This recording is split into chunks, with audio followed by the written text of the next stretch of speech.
네, 소망의 3월입니다. 어김없이 따뜻한 봄을 허락하신 하나님께 감사를 드립니다.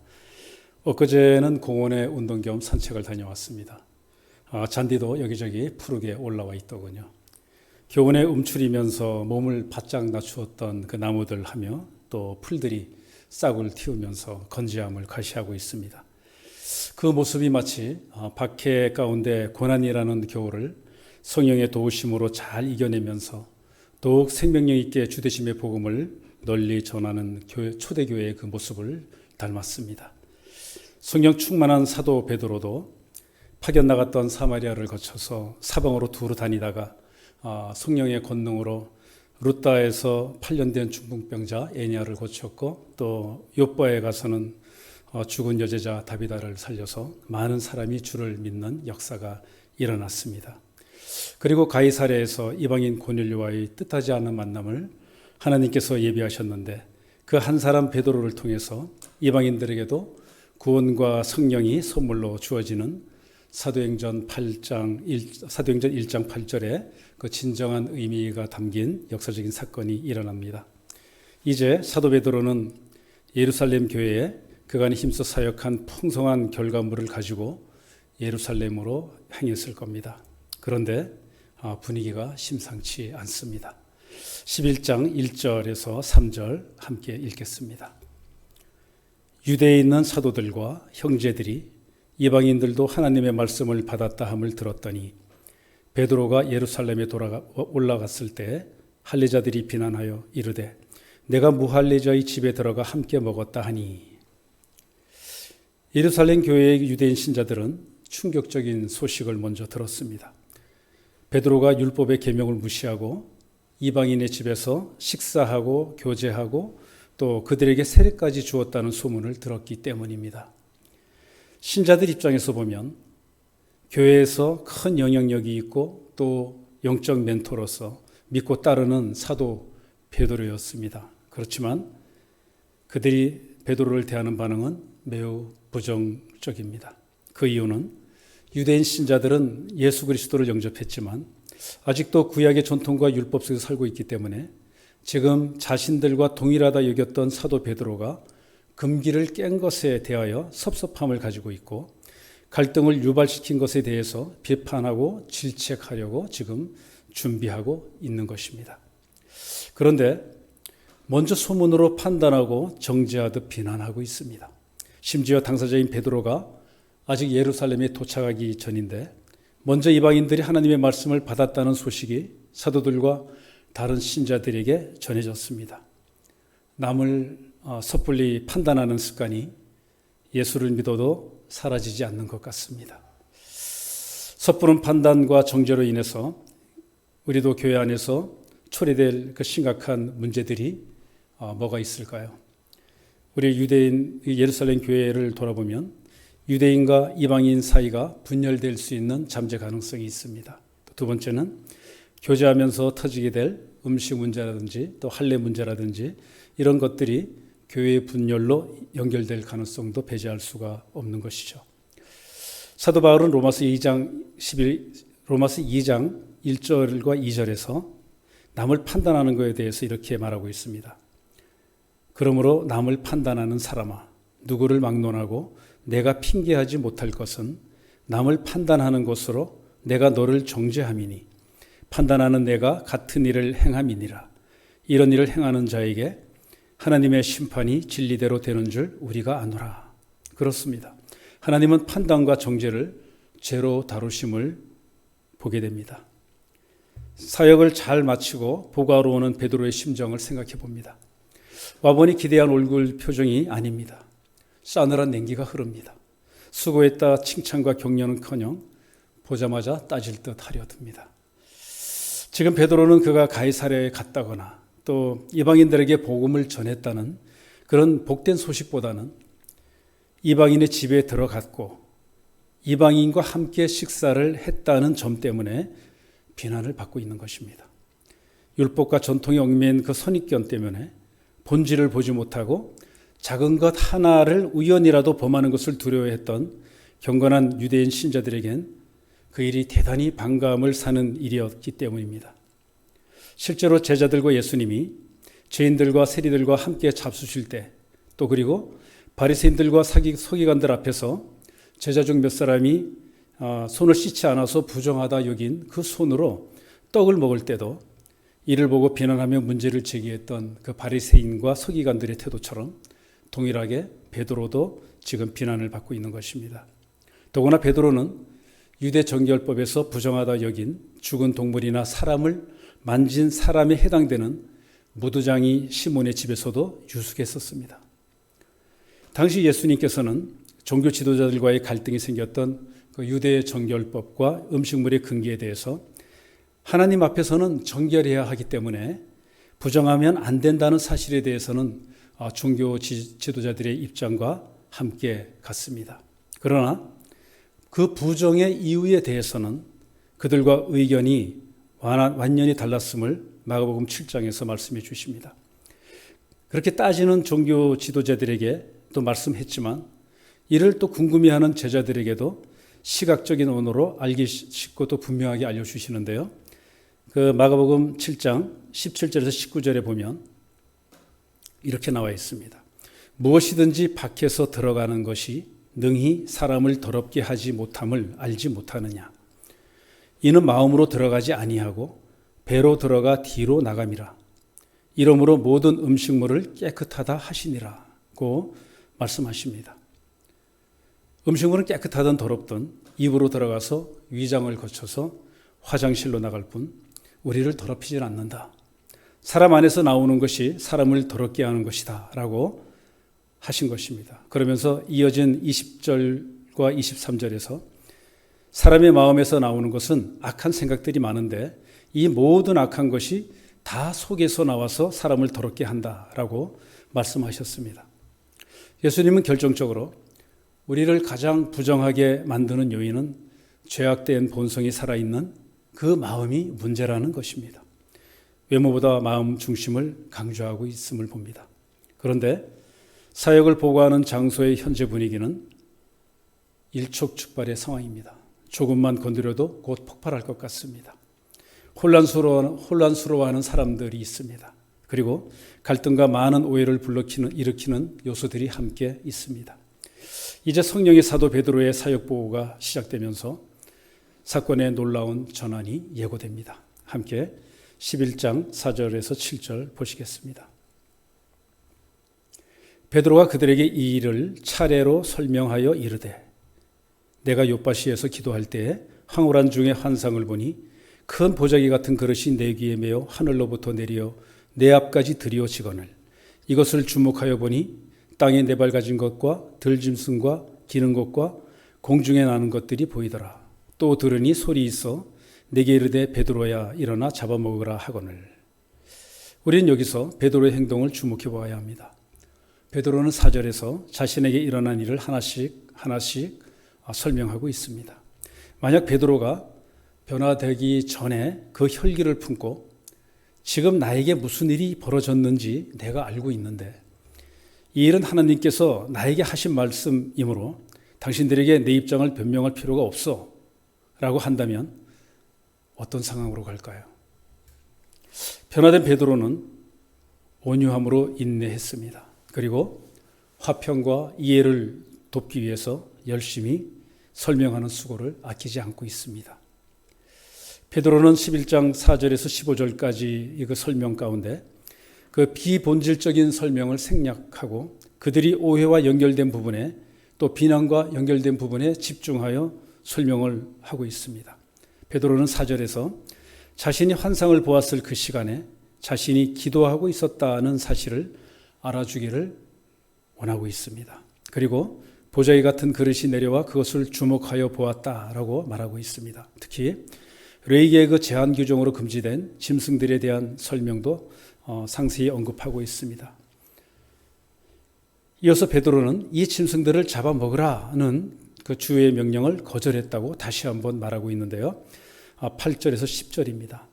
내가 이르되 주님 그럴 수 없나이다. 속되거나 깨끗하지 아니한 것은 결코 내 입에 들어간 일이 없나이다 하니 또 하늘로부터 두 번째 소리가 있어 내게 이르되 하나님이 깨끗하게 하신 것을 내가 속되다고 하지 말라 하더라. 이런 일이 3번 있은 후에 모든 것이 다시 하늘로 끌려 올라가더라. 베드로는 9절에서 하늘로부터 2번째 소리가 있어 내게 이르되 하나님이 깨끗하게 하신 것을 내가 속되다고 하지 말라고 명령하시는 하나님의 음성을 전하고 있습니다.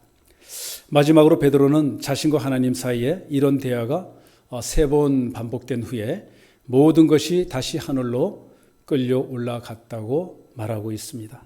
여기서 우리는 베드로가 3번씩 부인한 것으로 봐서 순종해야 마땅한데 그 명령이 무척 어렵고 고통스러운 문제였음을 보여주고 있는 것입니다. 베드로는 여러분 잘 아시다시피 유대인의 전통에 따른 유대인입니다. 그리고 선입관과 가치관이 또 신앙관이 유대적입니다. 유대의 전통을 답습하고 있습니다. 변화받았지만 역시 그도 그렇습니다. 그래서 일대 혼란이 오는 순간을 지금 맞이하고 있음을 본인이 예루살렘 교회 앞에서 고백하고 있는 것입니다. 그래도 고민하는 베드로에게 성령님은 다음과 같이 말씀하십니다. 11절과 12절입니다. 마침 3사람이 내가 유숙한 집 앞에 서 있으니 가이사랴에서 내게로 보낸 사람이라. 성령이 내게 명하사 아무 의심 말고 함께 가라 하시매 이 6 형제도 나와 함께 가서 그 사람의 집에 들어가니. 베드로는 마침 그 시간에 가이사랴에서 고넬료의 사람들이 온 것을 언급하고 있습니다. 상세한 그 이야기 속에 사건 전체의 그 정확한 시간을 더하고 있습니다. 그리고 성령의 명령에 따라 그들과 동행하였으면서 그들이 이방인이라고 해도 아무 의심 말고 함께 가라 하신 성령의 명령을 전하고 있습니다. 베드로는 하나님의 역사하심과 오해 소지로 야기될 논쟁에 대비하기 위해서 또한 증인이 되어줄 동력자로 함께 따라온 신자 6명과 함께 가이사라 고넬료의 집으로 향합니다. 유대법에는 증인이 2명만 필요합니다. 그런데 6명의 동력자를 대동한 것은 이 문제의 중차대함을 보여주고 있는 대목입니다. 그리고 베드로는 고넬료가 경험한 천사의 말을 2절을 요약해서 전합니다. 13절과 14절입니다. 그가 우리에게 말하기를 천사가 내 집에 서서 말하되 내가 사람을 욥바에 보내어 베드로라 하는 시몬을 청하라. 그가 너와 내 온 집이 구원받을 말씀을 내게 이르리라 함을 보았다 하거늘. 유대인들 청중에게 베드로는 유대인들에게만 천사가 나타난 것이 아니라 이방인에게도 천사가 나타났다는 그 사실과 그와 그의 온 집이 구원받을 거라는 사실을 그들이 아는 것이 중요했습니다. 그래서 천사는 유대인뿐만 아니라 이방인들에게 나타난다는 사실을 확인시켜 주고자 한 것입니다. 베드로가 고넬료와 함께한 그 이방인들에게 말씀을 전하려 할 때 놀라운 일이 발생했습니다. 15절과 17절 함께 읽겠습니다. 내가 말을 시작할 때에 성령이 그들에게 임하시기를 처음 우리에게 하신 것과 같이 하는지라. 내가 주의 말씀에 요한은 물로 세례를 베풀었으나 너희는 성령으로 세례를 받으리라 하신 것이 생각났노라. 그런즉 하나님이 우리가 주 예수 그리스도를 믿을 때에 주신 것과 같은 선물을 그들에게도 주셨으니 내가 누구이기에 하나님을 능히 맡겠느냐 하더라. 네, 베드로가 이방인들과의 만남을 열거하면서 성령이 저희에게 임하시기를 처음 유대인 신자들에게 임하였던 오순절 성령 강림 때처럼 임하였다라고 말하고 있습니다. 15절에서 처음 우리에게 하신 것과 같이, 이것은 의도적으로 분명한 문구를 선택하고 있는데요. 똑같이 하나님의 영이 이방인 신자들에게도 임하였음을 강조하여 말하고 있는 것입니다. 여기서 이방인들이 오순절 성령 받은 유대인 신자들과 다른 점은 무엇입니까? 그것은 유대인 신자들이 먼저 성령 세례를 경험했다는 것 말고는 아무것도 없다는 점입니다. 따라서 예루살렘 교회는 이제 유대인을 넘어서 무할례자인 이방인들을 받아들여야 한다는 사실이 증명됐습니다. 왜 그렇습니까? 하나님이 오순절 성령 강림 사건을 반복하셔서 이방인들을 보증해 주셨기 때문입니다. 베드로는 고넬료 집에서 성령 강림 사건이 일어났을 당시에 자기가 생각했던 바를 16절에서 덧붙였는데요. 베드로는 그 부활하신 예수님이 승천하시기 바로 전에 사도행전 1장 5절에서 요한은 물로 세례를 베풀었지만 너희는 성령으로 세례를 받으리라는 그 하신 말씀을 기억하고 있습니다. 왜냐하면 그 베드로는 고넬료와의 그 만남이 있기 전까지는 성령 세례는 유대인 신자들에게만 약속으로 주어진 것이라고 생각했던 것이 틀림없습니다. 베드로는 이방인 신자들에게도 성령 세례가 주어진 것을 목격하고 나서야 사도행전 1장 5절의 예수님의 말씀이 자신들의 생각을 넘어서 광범위하게 적용된다는 사실을 깨닫게 된 것이죠. 성령 세례로 고넬료를 비롯한 모든 이방인들은 유대인 신자들처럼 비로소 하나님의 자녀됨의 증표로 그 인치심의 영을 받았습니다. 그리고 구원의 표시로 물 세례도 받게 됩니다. 이를 통해서 하나님은 유대인의 하나님만이 아니라 모든 믿는 자에게 구원을 주시는 인류의 하나님이심을 보여주셨습니다. 변화된 그 베드로의 설득력 있는 상세한 설명은 하나님이 이방인들에게 성령을 주셨다는 기록으로 종결됩니다. 베드로의 설명을 다 듣고 난 교회 총정들은 18절에서 이렇게 반응합니다. 18절입니다. 그들이 이 말을 듣고 잠잠하여 하나님께 영광을 돌려 이르되 그러면 하나님께서 이방인들에게도 생명 얻는 회개를 주셨도다 하니라. 하나님이 그 놀라운 상황을 지시하고 인도하셨다는 사실을 유대인 청중들은 깨달았습니다. 그리고 그 교회의 반응은 오해로 가득했던 트집과 비난은 잠잠함으로 바뀌었습니다. 그리고 이방인이라도 하나님이 선택하신 자를 받아들여야 한다는 그 사실에 그들은 공감하고 있습니다. 그러면서 하나님께 바로 영광을 돌리고 있습니다. 이 일을 계기로 예루살렘 교회는 본격적으로 이방 선교를 향하는 전환점이 됩니다. 여기서 우리는 건강한 교회의 모습을 보게 됩니다.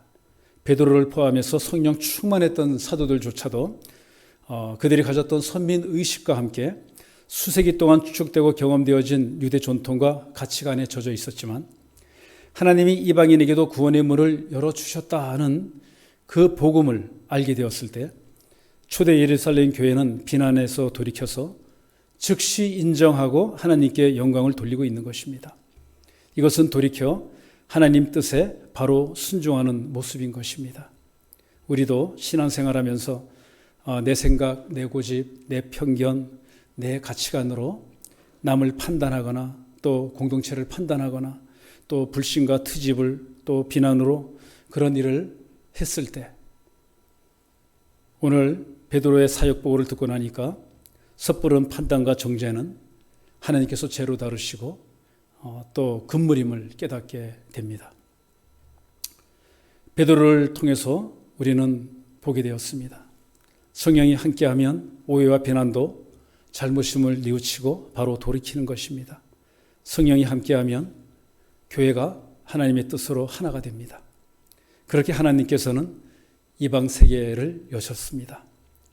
하나님이 유대인들을 선택하시고 말씀을 주신 것은 결국 무슨 뜻이었습니까? 그것은 내가 보잘것없는 너희를 택하였으니 이스라엘은 받은 은혜와 구원의 메시지를 온 세상에 전파하라는 그 뜻 아니었겠습니까? 하나님은 성경 전체를 통해서 구원이 열방에 이를 것을 약속하셨습니다. 특히 유대인이 중시하는 구약에서도 하나님께서는 창세기에서 시작해서 마지막 말라기까지 상당히 구체적으로 그 증거들을 보여주십니다. 창세기 12장 3절 하반절은 그 믿음의 조상 아브라함에게 하나님이 주신 약속이죠. 하반절에 이렇게 나왔습니다. 땅의 모든 족속이 너로 말미암아 복을 얻을 것이라. 시편 22편 27절에서도 땅의 모든 끝이 여호와를 기억하고 돌아오며 모든 나라의 모든 족속이 주의 앞에 예배하리니. 또 시편 49편 6절 하반절에도 내가 또 너를 이방의 빛으로 삼아 나의 구원을 베풀어서 땅끝까지 이르게 하리라. 마지막 말라기 1장 11절 상반절에는요. 해 뜨는 곳에서부터 해 지는 곳까지의 이방 민족 중에서 내 이름이 크게 될 것이라. 이렇게 말씀하셨습니다. 그에 많은 구절들이 있습니다. 그런데 이 말씀을 들은 유대인과 심지어는 초대교회 유대인 신자들조차도 구약의 말씀 중에서 많은 부분은 받아들이기 어려운 진리였다는 점입니다.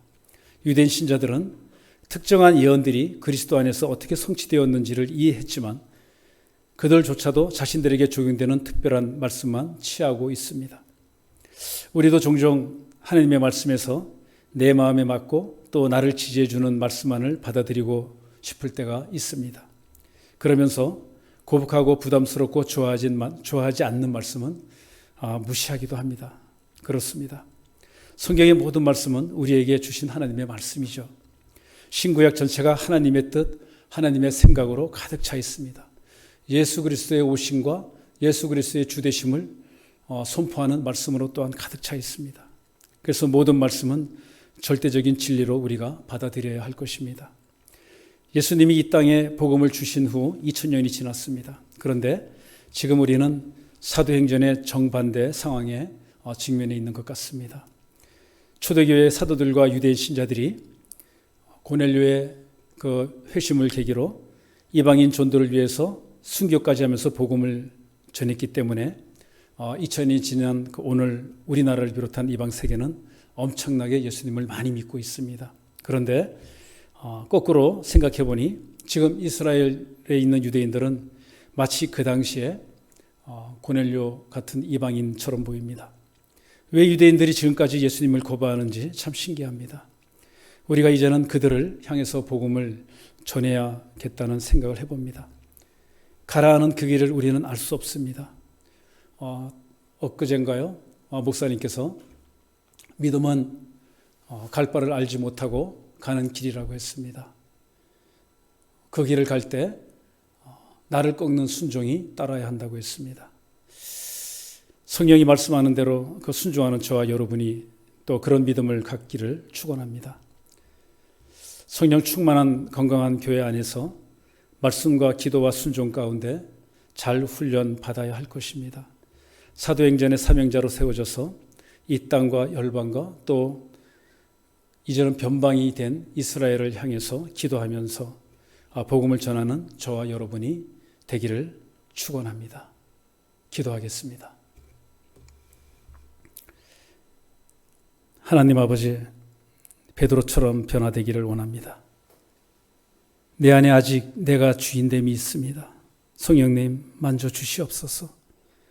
주님 가라 하시는 그 길을 알 수 없지만 베드로처럼 고넬료에게 가라고 하실 때 오직 믿음으로 순종하며 나아가게 하여 주옵소서. 성령 충만하여 사도행전의 사람으로 쓰임받게 하여 주시옵소서. 예수님의 이름으로 기도합니다. 아멘.